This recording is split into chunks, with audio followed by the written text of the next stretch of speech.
Parce que tu m'as vu, tu crois, dit le Seigneur. Heureux ceux qui croient sans avoir vu. Alléluia, Alléluia, Alléluia. Le Seigneur soit avec vous. Et avec votre esprit. Évangile de Jésus-Christ selon saint Jean.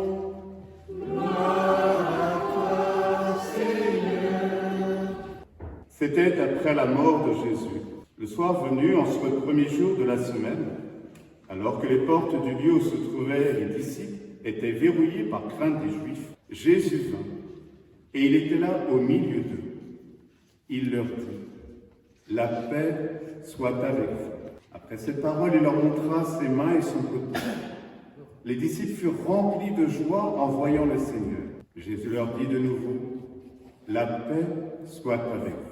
De même que le Père m'a envoyé, moi aussi je vous envoie. » Ayant ainsi parlé, il souffla sur eux et il leur dit, « Recevez l'Esprit Saint. À qui vous remettrez ses péchés, ils seront remis.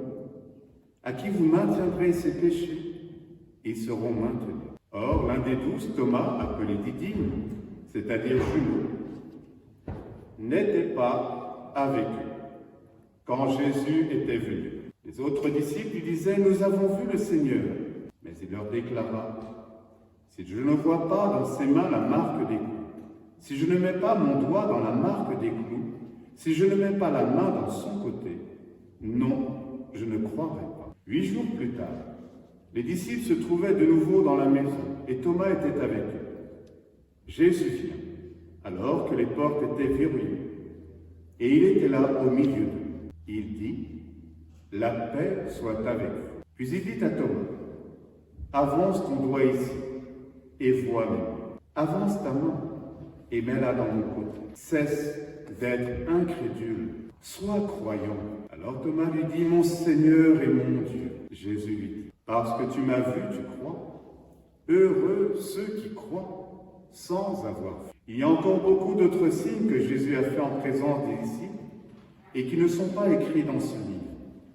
Mais ceux-là ont été écrits pour que vous croyiez que Jésus est le Christ, le Fils de Dieu, et pour qu'en croyant, vous ayez la vie ensemble. Alléluia, Alléluia, Alléluia.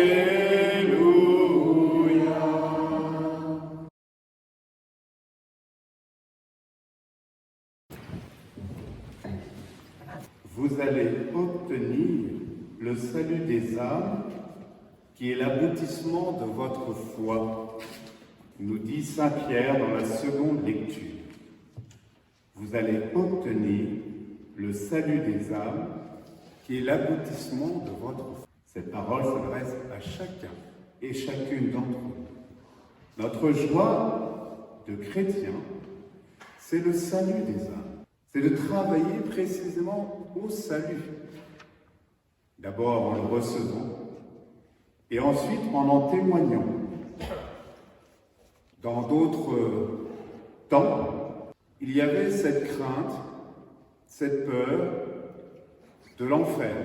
Et c'était la préoccupation de tous de se dire, mais personne ne doit aller en enfer. Le salut du frère était une vraie préoccupation.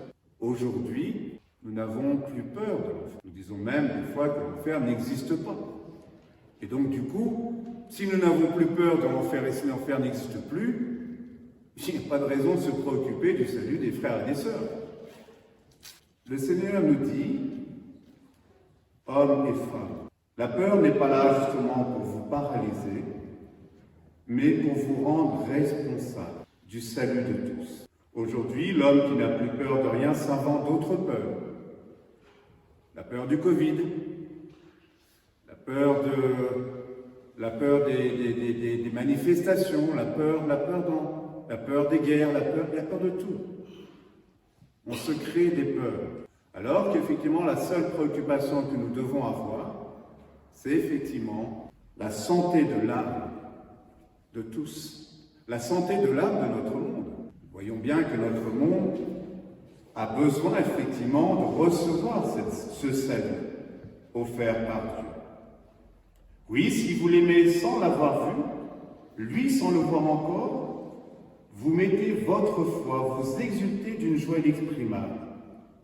Et c'est de cette joie justement du salut offert à tous et proposé à tous que nous devons précisément témoigner. En nous rassemblant, comme nous le faisons chaque dimanche, dans la première lecture tirée du livre des Actes des Apôtres, les frères étaient assidus à l'enseignement des apôtres et à la communion fraternelle, à la fraction du pain et aux prières. Oui, nous avons besoin de nous rassembler pour nous encourager et pour recevoir ce message de notre Seigneur. Devenez ces témoins de ma miséricorde, de celui qui est venu précisément non pas pour juger, mais pour sauver. Et en devenant témoin, vous verrez les œuvres de Dieu à travers vous se réaliser. Chaque jour, le Seigneur leur adjoignait ceux qui allaient être sauvés. Quelle joie de voir effectivement des frères et sœurs renaître à la vie.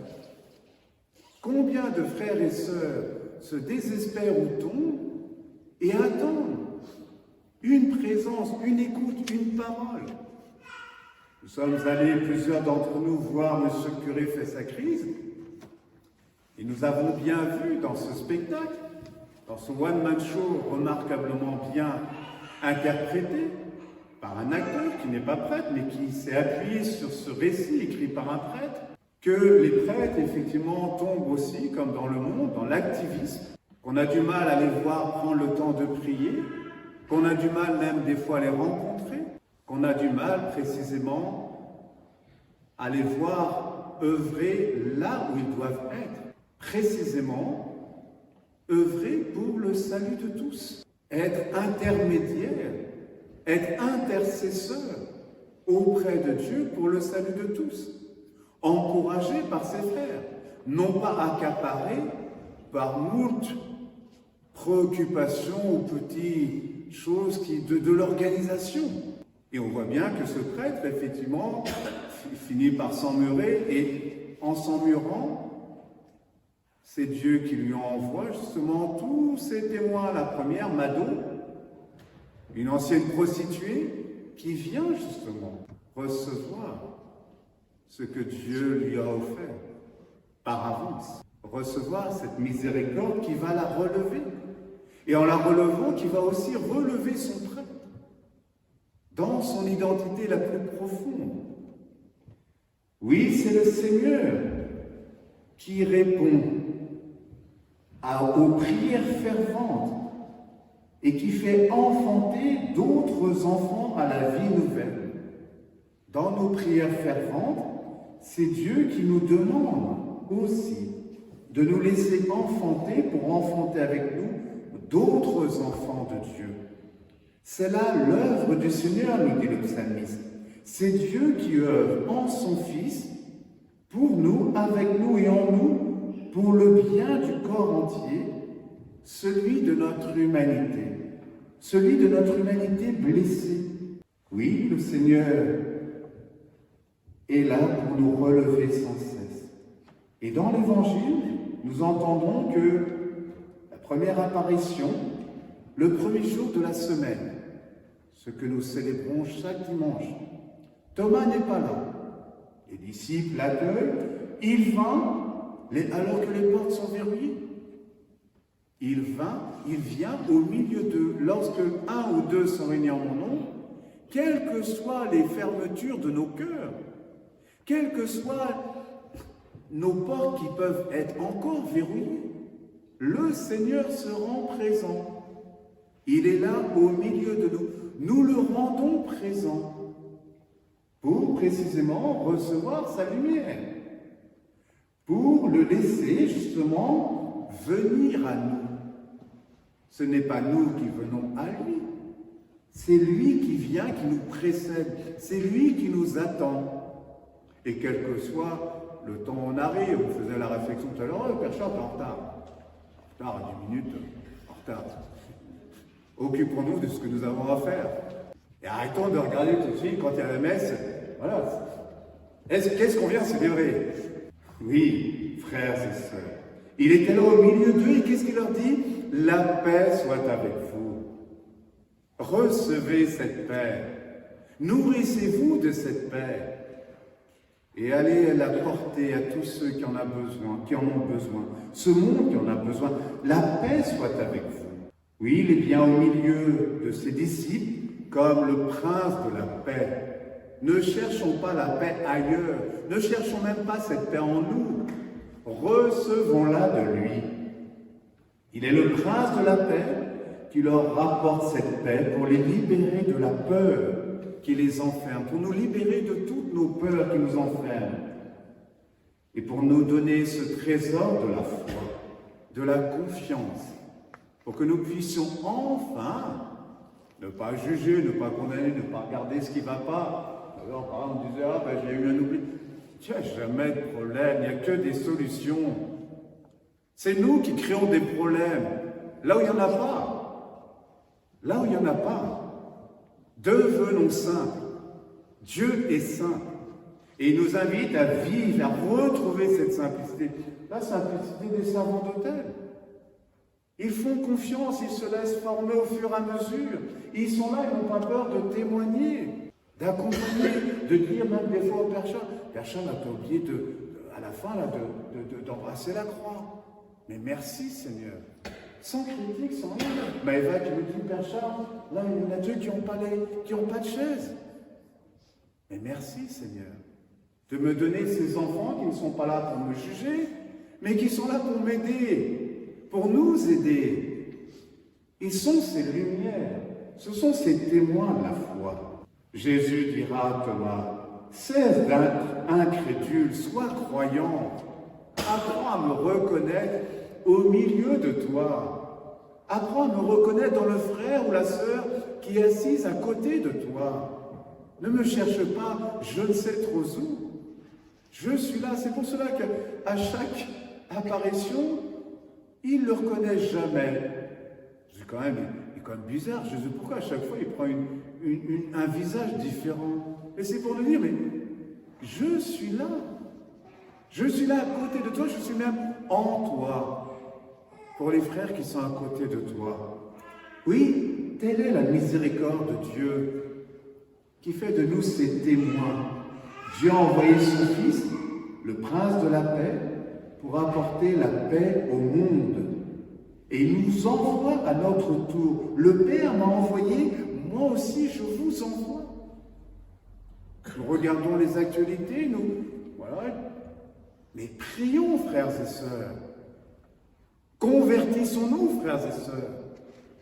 Devenons véritablement ces intercesseurs et mettons de côté tout ce qui n'est pas de l'ordre de la prière. Tout ce qui n'est pas essentiel. Retrouvons notre essentiel.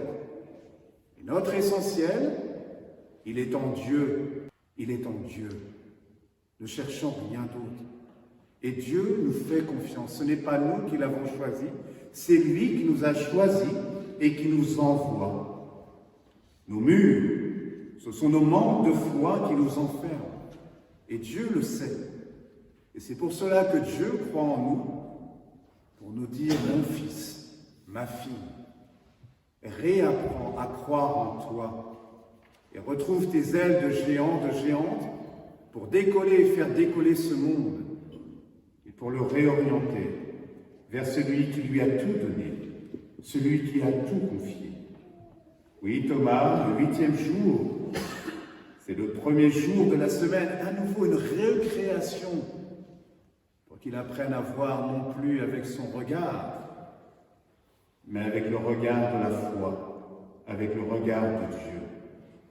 Oui, c'est Jésus qui redonne la vraie vision des choses, la vraie vision du sens de la vie, du sens de notre vie, de nos existences, pour redonner vie en apportant et en proposant le salut à tous nos frères et sœurs. Amen.